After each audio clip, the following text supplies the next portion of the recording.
危ねこんな風にヒヤッとした経験はありませんか？サイドミラーは全てが見えているわけではないので、目視での確認も必要になります。そこで今回はサイドミラーカメラをつけてどのくらいまで見えるのか検証してみたいと思います。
これで映るところまで移動してもらって、どのぐらいで映るか。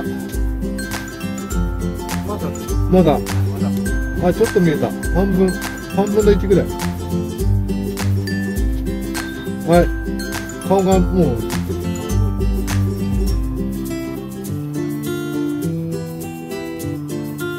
まだちょっと離れてもらって、あ、映らないように動く。はい。そうですね。ラインを引いて見える範囲を検証してみよう。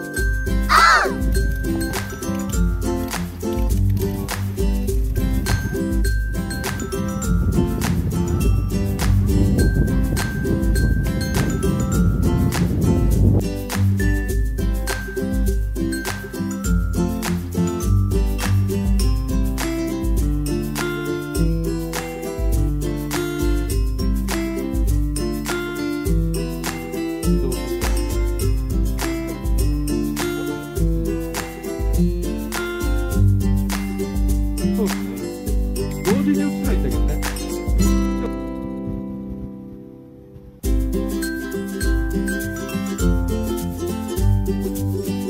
夜でも見えるか検証してみよう。